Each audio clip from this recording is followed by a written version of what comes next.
Greetings and salutations, everyone. My name is Kiorkof, and welcome to my YouTube channel. Today, I'm going to be talking about my updated top 40 wide receiver rankings for the 2024 fantasy football season. Now, just over a week ago, I introduced my top 36 at the position, but since then, there's been injuries, trade rumors, of course, training camp, and preseason games that have taken place and adjusted my overall rankings. So over the course of today's video, I'll introduce every single wide receiver, talk about them individually by, of course, presenting statistics in order to justify their overall rankings, and then subsequently after, give you guys information as to why I've adjusted their rankings if in fact they have moved. So with 40 wide receivers to talk about, let's get into our top 40, beginning with our number one, CeeDee Lamb of the Dallas Cowboys. I've moved them back up to number one because I'm going to be more optimistic on the idea that they're going to sign him. He is the best wide receiver on their team and gives them the best chance of winning games in 2024. Therefore, I would assume that the Dallas Cowboys are going to do the right thing by CeeDee Lamb and get him signed. We know that last season was an incredible year, 11 targets per game, 19.5 fantasy points per game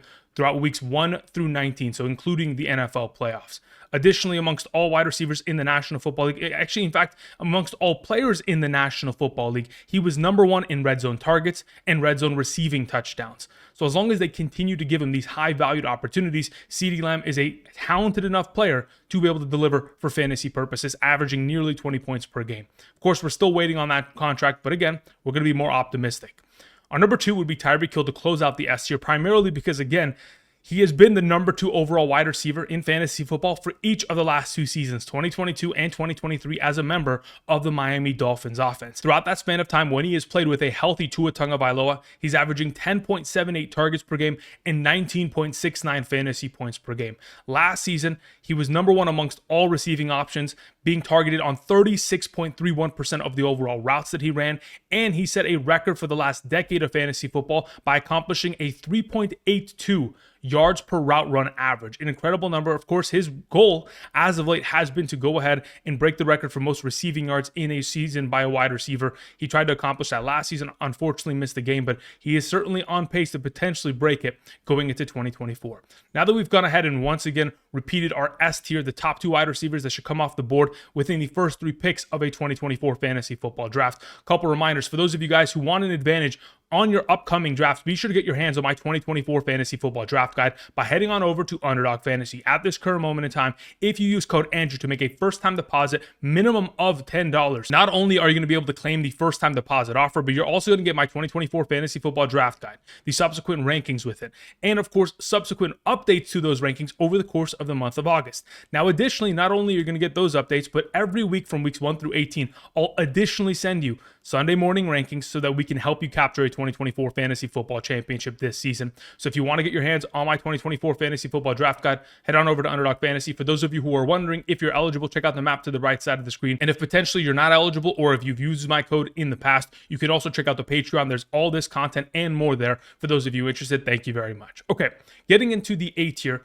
Once again, as our number three, we have Ja'Marr Chase. And like I mentioned last time we talked about the wide receiver position, he is still a dark horse to potentially finish as the number one. And similar to CeeDee Lamb, he has been holding out at training camp because he wants a new contract. I'm going to be optimistic, of course, that they're going to sign him to a deal and give him the money that he absolutely deserves. But over the course of the last three seasons, with a healthy Joe Burrow, 2021 to 2023, Ja'Marr Chase has ranked as a top 5 wide receiver in all 3 years in terms of fantasy points per game on average. He deserves to be in this conversation of the top 3. Last season, from weeks 3 through 10, with a healthy Joe Burrow, he was averaging 11.71 targets per game and 19.11 fantasy points per game, just on the heels of CeeDee Lamb and Tyreek Hill's overall fantasy point per game averages from last season.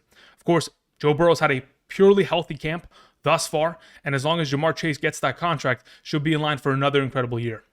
Our number 4, Amon-Ra St. Brown, shouldn't be a surprise. One of the more elite wide receivers in the league based on the volume of targets that he is getting and what he's capable of accomplishing after the catch. I mean, last season, he was open on 82% of the routes that he ran. And of course, Jared Goff, when you have a wide open target, is going to be able to complete those passes. On a per game average last season from weeks 1 through 21 up until the NFC Championship game, Amon-Ra St. Brown was averaging 10.42 targets and 16.63 fantasy points per game. As the number one target of this offense going into the future, he's going to continue to improve and hopefully score more fantasy points, because last season, like we all know, he had a torn oblique, and honestly, if he wasn't injured, maybe he could have had even more fantasy success in 2023, which hopefully will carry on this season. Number 5, to close out the A tier, we have Justin Jefferson. Now, depending on who ends up being the starting quarterback of the Minnesota Vikings, there could be a little bit of a value change in terms of the potential of Justin Jefferson this upcoming season. But based on what we witnessed in 2023, in the games in which Justin Jefferson played fully and healthy, without Kirk Cousins, whether it was with Nick Mullins or Jaren Hall as a starting quarterback, we saw Justin Jefferson average 11 targets per game and 18.35 fantasy points per game in a half PPR scoring format. I'm anticipating, regardless of who's playing quarterback, whether it is Sam Darnold or JJ McCarthy, for Justin Jefferson to find a lot of success, especially considering the first half of the season will be without TJ Hawkinson within the lineup. This offense with Kevin O'Connell as the primary play caller, I mean, it revolves around getting the ball to Justin Jefferson, the best wide receiver in the National Football League. Moving on to the B tier, we begin with A.J. Brown. Again, A.J. Brown last season set career highs in targets, receptions, and it's only going to continue to improve as he's best friends with the quarterback, Jalen Hurts. And Jalen Hurts gets a new offensive coordinator this season with Kellen Moore. So with a actual functioning offense that may be able to even help these guys improve going into 2024, there's a potential in which A.J. Brown can build upon the 9.81 targets per game he averaged last season when healthy and 14.83 fantasy points per game. Last season, he set the record for most consecutive games by a wide receiver with 125 plus yards. That was 6 consecutive games he was able to accomplish that. And going into 2024, hopefully we'll continue to see that level of success. Number 7 is Garrett Wilson. It's pretty plain and simple. Garrett Wilson has not had great quarterbacks in his career. Last season, 32% of the overall targets that Garrett Wilson had were deemed uncatchable. That is a huge volume of overall opportunities that were just wasted. So going into this season with Aaron Rodgers, with an elevated offense as a whole, the offensive line has improved. Of course, the running game will improve. And of course, they will have more opportunities in the red zone. I'm anticipating for Garrett Wilson to have Davante Adams-esque numbers potentially going into this year. Now, in terms of talent, of course, Davante Adams, when he most recently played with Aaron Rodgers, was the best wide receiver in the National Football League. And hopefully we can get Garrett Wilson there. But when we have seen Aaron Rodgers and his number one wide receivers from 2008 to 2022, they've averaged 131 targets, 86 receptions, 1,186 receiving yards, and 10 receiving touchdowns per season. We're anticipating, hopefully, somewhere between 90 catches, 8+ touchdowns, and hopefully 1,400 yards for Garrett Wilson. To close out the B tier, we have Puka Nacua, who, yes, currently right now is dealing with a knee injury. And according to Sean McVay, he is going to be ready for week 1, which we're hoping, of course, they're taking on the Detroit Lions. Should be an exciting matchup. But as it currently stands, we shouldn't be worried. They're going to do everything they can to get him healthy. As we typically know, the Los Angeles Rams do not play their starters throughout the preseason, so he will have as much time that he possibly needs to rest and get back to a full 100% standing. And even if he is injured to begin the year, we saw for the entirety of last season, Puka Nacua played banged up. For many of us who had Puka Nacua on roster, he was either doubtful or questionable every single week. He had that tag next to his name in all of our fantasy leagues. So going into the season, someone who's coming off a year in which he broke the record for most rookie receptions and receiving yards. Additionally, with Kupp and Stafford both in the lineup, both healthy, he was averaging 15.13 fantasy points per game. Puka Nacua should be able to continue to build upon that, similar to other wide receivers who have had early success, just like a Jamar Chase, Justin Jefferson, Amon-Ra St. Brown, every year continuing to improve. Our C tier begins with our number 9, Marvin Harrison Jr. I mentioned this last time I talked about Marvin Harrison Jr. When we look at the last decade of the NFL, specifically 2014 to 2023, we have seen 11 different wide receivers that were selected within the top 10 of their respective NFL drafts. 7 of those 11 wide receivers played full healthy seasons. Those 7 wide receivers averaged 127 targets, 77 receptions, 1,055 yards, 7 touchdowns, and 186 fantasy points in a half PPR scoring format. When you take into account the elite level of talent that Marvin Harrison is, who his father is, and the potential that he has as the number 1 receiving target of a Kyler Murray offense, which we have seen in the past. Going back to 2020, DeAndre Hopkins averaging 14.99 fantasy points per game, 10 targets per game. Hollywood Brown from weeks 1 through 6 of 2022, averaging 10.7 targets per game, 14.67 fantasy points per game. There is a lot of potential here within this offense for Marvin Harrison to make an immediate impact and take over the league. Number 10 would be Drake London, who's obviously benefiting from the new offensive coordinator in Zach Robinson, who was formerly the passing game coordinator of the Los Angeles Rams over the course of the last 2 seasons. We've heard a lot that they're going to put Drake London within this Puka Nacua role. And that's beautiful because now he finally has a quarterback that can support him within such a role. Over the course of the last 2 seasons with Desmond Ridder and Marcus Mariota, Drake London really hasn't had very much opportunity for success, especially considering this offense ran the ball with their running backs the most amongst all teams in 2023. And going into this year, we should see a complete shift within the offense. Sure, they're going to continue to prioritize running the ball, but with Kirk Cousins there, who's been able to support a wide receiver one for the last 6 consecutive seasons here with Thielen, Diggs, Jefferson. I mean, when we look at the per game averages of those number 1 wide receivers since 2018 with Kirk Cousins, they're averaging about 9.11 targets per game for a grand total of 155 in a year, 107 receptions, 1,600 yards, 9 touchdowns, 270 fantasy points. Now, of course, Justin Jefferson elevates those numbers, but even Thielen and Diggs as the number 1s with Kirk Cousins found a lot of success. Anytime Drake London over the course of the last 2 seasons has had 8 or more targets in a game, he's averaging 13.1 fantasy points per game, which of course should be where he is kind of trending towards in 2024. Our number 11 will be the first change of our overall rankings. And I wanted to have Deebo Samuel within the top 12 conversation because in the last 2 seasons in which he has been healthy, he has been a top 12 wide receiver for fantasy purposes in a half PPR scoring format. And now that we're hearing all of the news regarding Brandon Aiyuk and the potential trade rumors as to whether or not he is going to be a Pittsburgh Steeler in the coming days, we will have to wait and see. But if in fact it does take place, I want to have Deebo Samuel as a top 12 ranked player. I mean, just last season alone, he finished as a top 12 player, despite the fact that he missed multiple games due to an injury, yet when healthy was averaging 16.03 fantasy points per game. In fact, last season, there were 11 separate games in which he had 4 or more targets. In 8 of those 11 games, he was able to produce 13.5 or more fantasy points. The level of consistency that he has demonstrated and the value that he has, not only through the air, but on the ground and as a goal line threat within this offense, leads me to believe that Deebo Samuel, in the absence of Brandon Aiyuk, can certainly be a top 12 option. And even if Brandon Aiyuk does stay, Deebo Samuel could very easily be a top 12 option anyway if he stays fully healthy. He's a guy that makes plays after the catch, and within this offense, Kyle Shanahan has schemed him up to get open in every scenario. To close out the top 12, we have Mike Evans.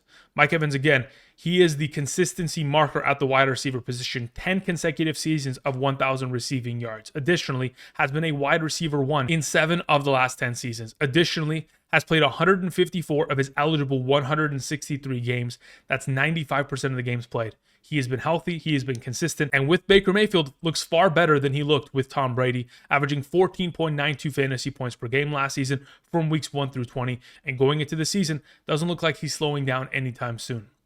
Our number 13, Davante Adams, to close out the C tier. Regardless of who ends up being the starting quarterback for the Las Vegas Raiders, or even if they change mid-season from Aiden O'Connell to Gardner Minshew, it doesn't matter. The opportunities are going to be there. From weeks 9 through 18 of last season, with Aiden O'Connell, he averaged 10.78 targets and 13.17 fantasy points per game. Now, when you look at the overall history of what Gardner Minshew has been able to do, and of course, most recently, with his number 1 wide receiver in Indianapolis, Michael Pittman Jr., from weeks 1 through 14 of last season, in games in which Gardner Minshew played, he targeted Michael Pittman Jr. 10.61 times per game on average. That led to 13.38 fantasy points per game.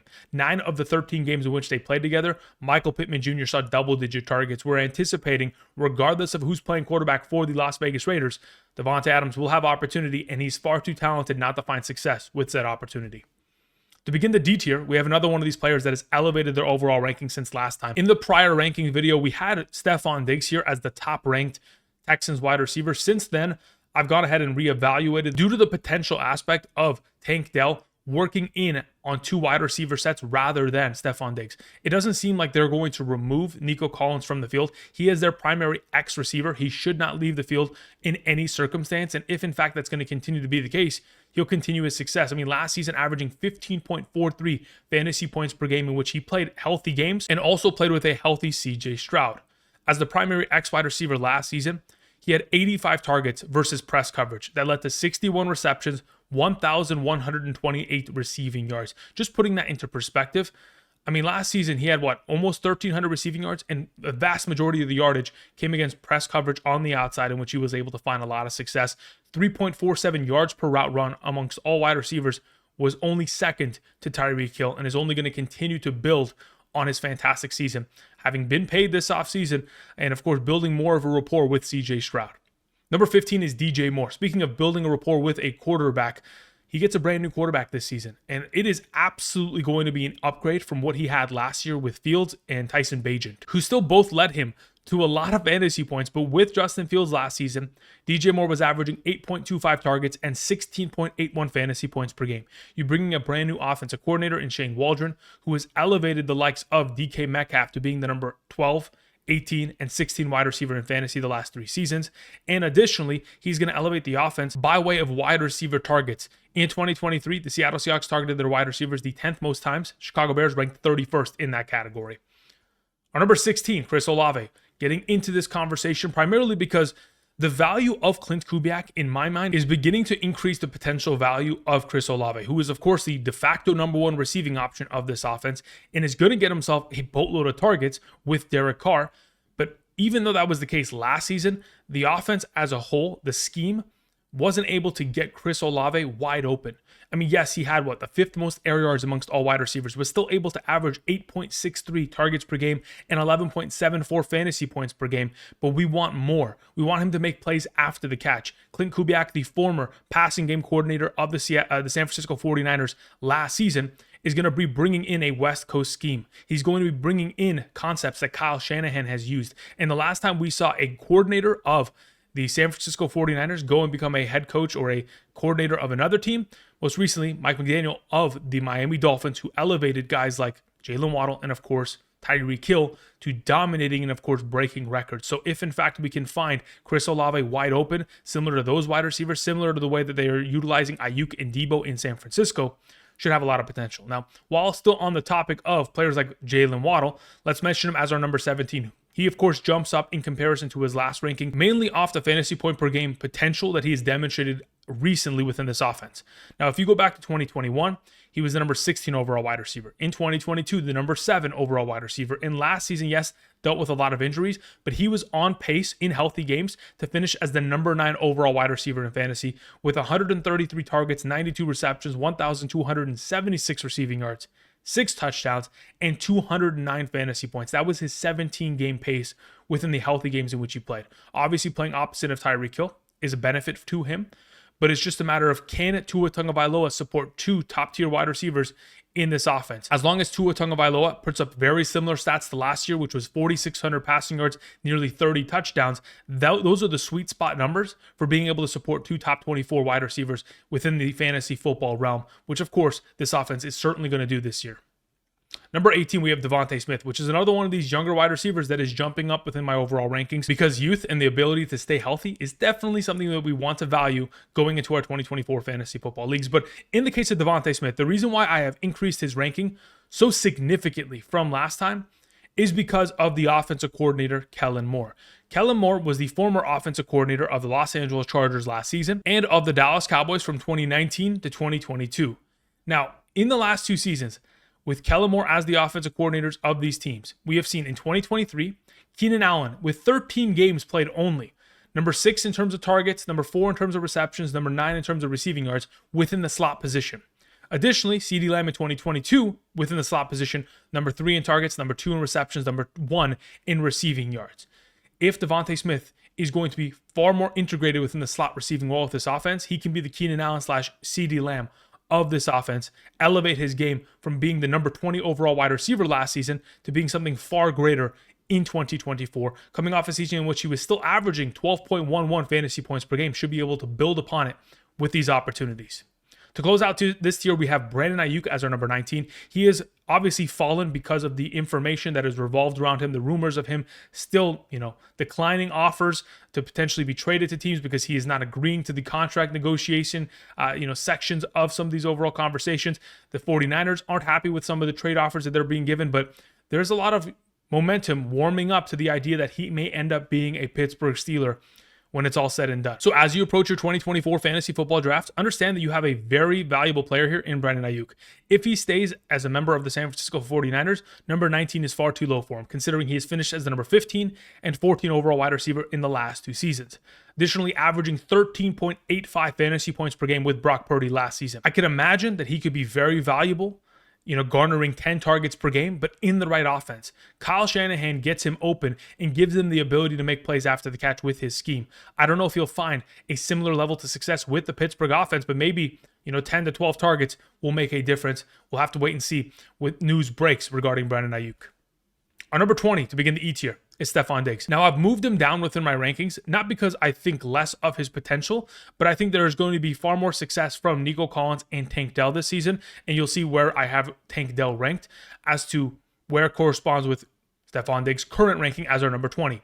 Of course, the last couple seasons with the Buffalo Bills, he has been a force to be reckoned with, 4 consecutive seasons of over 100 receptions. Now, of course, to begin the 2023 year, in weeks 1 through 10 with Ken Dorsey as the offensive coordinator of the Bills, 10.2 targets per game, 16.5 fantasy points per game, incredible numbers. Now you go into an offense that has a lot of other target competition with Collins, Dell, and Schultz, and you have the potential in which he's not going to be on the field for every single passing down because, again, you have all these other receiving options, and potentially they may not want to run 11 personnel exclusively because, again, they didn't want to do that for majority of last season, and that was obviously because they only had Nico Collins there. Tank Dell was injured for majority of the year, and Robert Woods was like the next best player outside of Noah Brown. So hopefully we'll see far more 11 personnel. But either way, he's an elite route runner. They're going to use him as the primary slot Z receiving option, the flanker of this offense. And once he gets going, he should still be top 24 value. Moving on to our 21, we have DK Metcalf, the number 1 wide receiver of this offense. Going into this year, we're hoping that the new offensive coordinator, Ryan Grubb, is going to continue to feed DK Metcalf as many potential targets as possible, and they're going to scheme him plays within the red zone to still be relevant because he has been able to finish as the number 12, 18, and 16 overall wide receiver, mainly because of these targets and the opportunities within the red zone. In 2022 and 2023, he was top 5 in red zone targets and top 10 in red zone receiving touchdowns in both of those years, garnering himself a 30 to 40% target share within the red zone. So hopefully his 7.44 targets per game average last season is going to increase in 2024. And yes, there is still the competition of JSN and Lockett, but as the number 1, the most talented receiving option of this offense, hopefully they're going to continue to get him the ball as much as possible. 22, moved up a little bit, is Michael Pittman Jr. Again, over the course of the last 3 seasons, has finished as the number 15, 23, and 15 overall wide receiver. Last season, prior to his injury, averaging 10.6 targets per game and 13.38 fantasy points per game, was able to accumulate 9 games of double-digit targets with Gardner Minshew as his starting quarterback. And even though we are changing the quarterback to Anthony Richardson, in games between weeks 1 through 5, in which he played with Anthony Richardson, if you take the total combination of snaps played, of course, quarters played, and targets given, and fantasy points that were attributed with the combination of Anthony Richardson and Michael Pittman Jr., we're talking about 8.5 targets per game, 11.04 fantasy points per game, and a 26.2% target share, which going into the season should continue to build, especially with the recent injury of Josh Downs, should lead to far more target opportunities for Michael Pittman Jr. Cooper Kupp's our number 23. Again, we know what he's capable of. He could very easily, by the end of the season, finish as a wide receiver 1, and I don't think any of us would be surprised, considering he finished as the number 1 overall in 2021, was number 1 overall in 2022 prior to his injury. Last season still averaged 12.12 fantasy points per game with a healthy Stafford, despite still dealing with the hamstring injury that he said he never fully recovered from.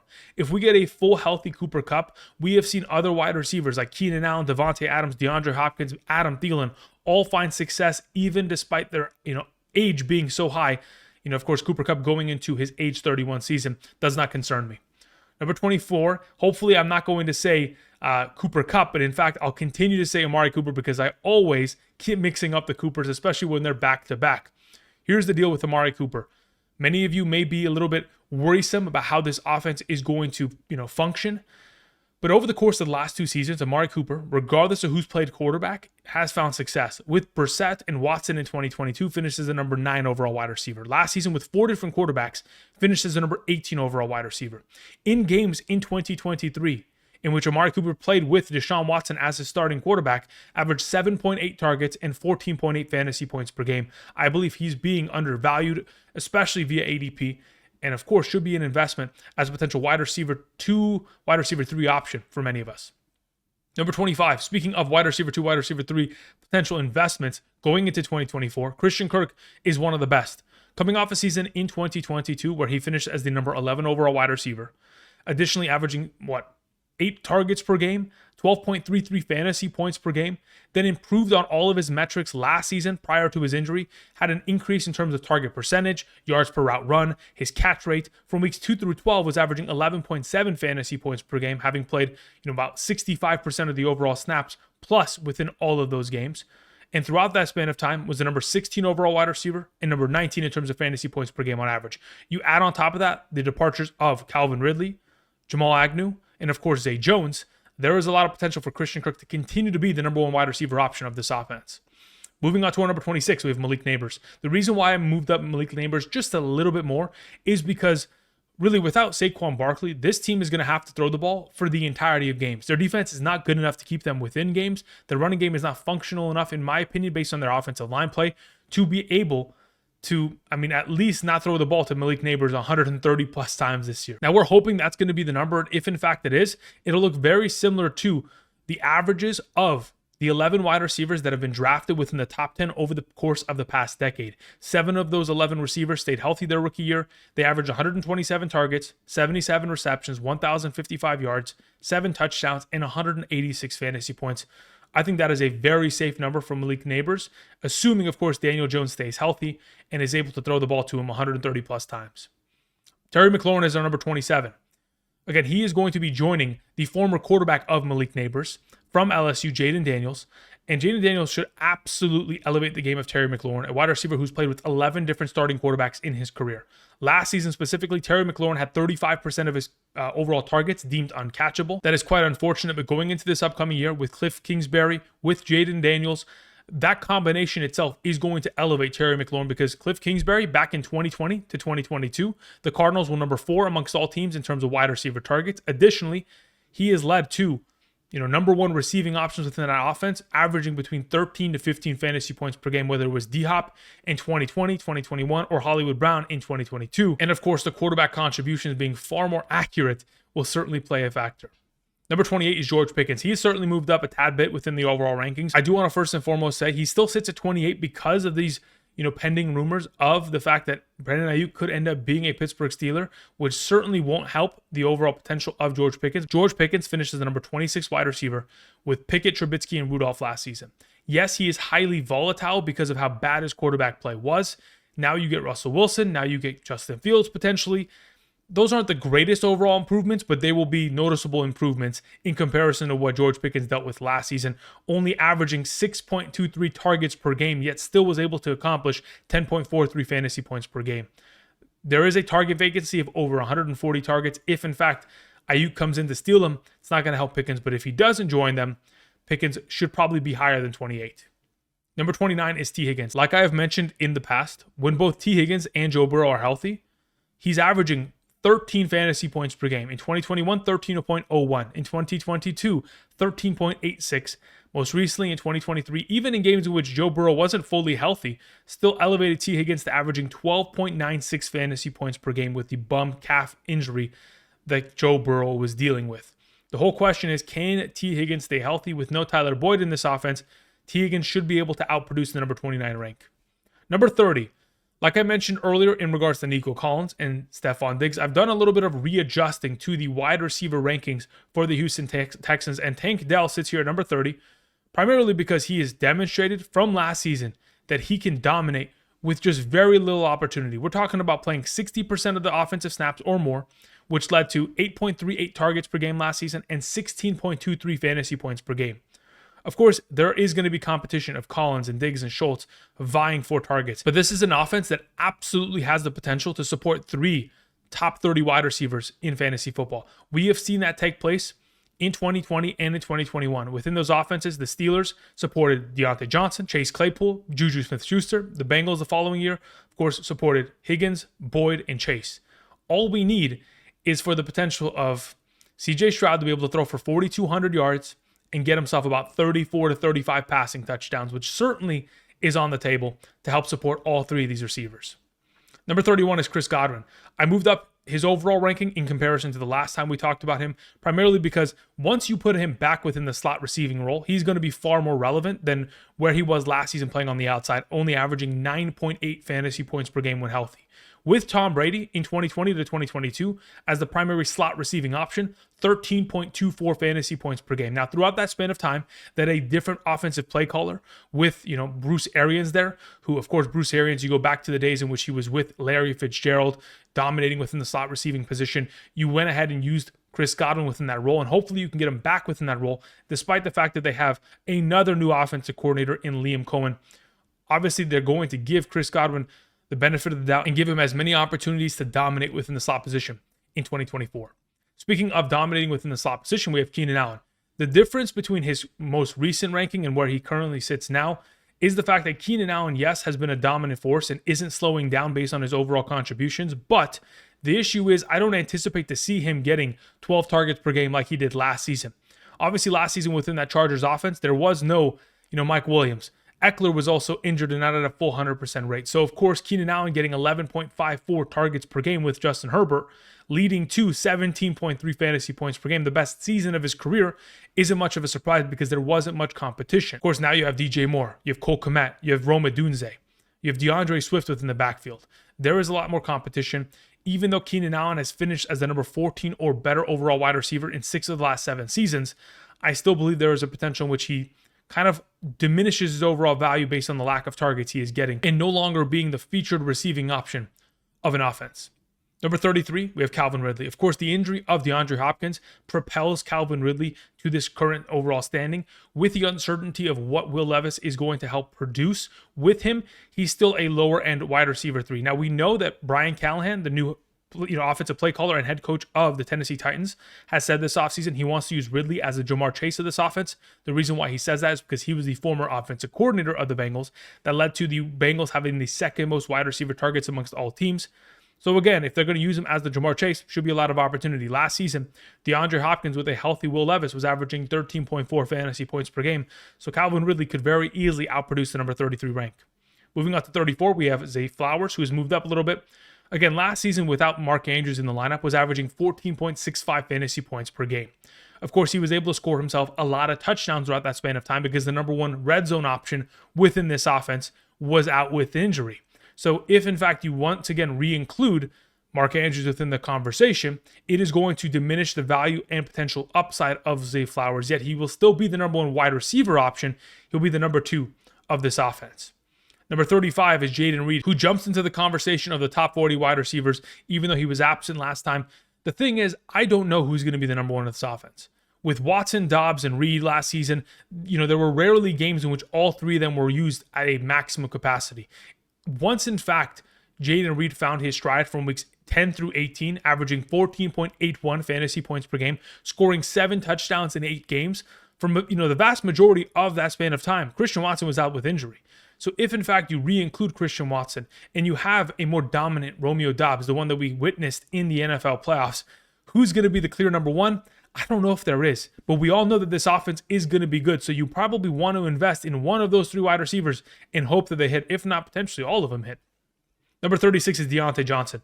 I will say without a doubt in my mind, Diontae Johnson outproduces the number 36 rank. Very similar to where we had Mike Evans and Chris Godwin last season, and the year prior where we had Tyreek Hill and DK Metcalf.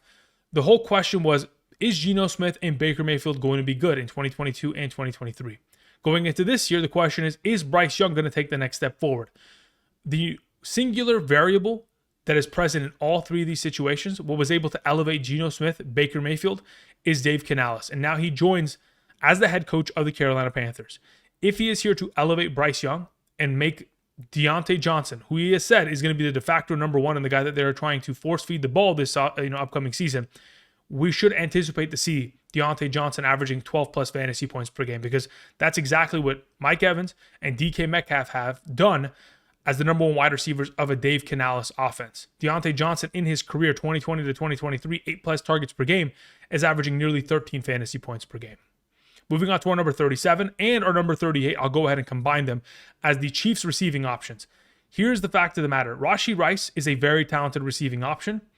The only thing is last season, when he caught fire and was able to find himself a boatload of success, there was no other target competition. We're talking about his primary target competition being Justin Watson, Marquez Valdes-Scantling, Sky Moore, and Kadarius Toney. All 4 options who, in my opinion, this season are very rarely going to see the field, much as catch the ball. Therefore, if we have guys like Xavier Worthy, Marquise Hollywood Brown, a far better version of Travis Kelce this season, Rashee Rice's overall potential diminishes. And of course, the suspension looms around him, which we're not 100% certain of. But as for Marquise Hollywood Brown, he has demonstrated most recently in 2022 from weeks 1 through 6 prior to his injury with Kyler Murray, averaging 10.7 targets per game, led to 14.67 fantasy points per game. With opportunity, a wide receiver of this caliber can absolutely succeed, especially once you have a quarterback like Patrick Mahomes under center, feeding him the ball. With the most experience amongst all the wide receiver options within this offense, he is going to be, as of right now, the de facto number 1 X wide receiver on the outside. Moving on to our number 39, we have Jaxon Smith-Njigba. Going into his second year, should take strides forward to continuing to improve. Now, all offseason, we have heard training camp hype of Jaxon Smith-Njigba, but it hasn't been like a gradual race. It has been at a maximum capacity for the last 2 months. It has not slowed down. Ryan Grubb is going to continue to utilize him, hopefully as the number 2 wide receiver option. And as long as this offense continues to use their 11 personnel sets, you won't really have to worry about him being left out, even with Tyler Lockett still being within this offense and a relevant option. The final player I wanted to mention is the only Bills wide receiver on the list, Keon Coleman.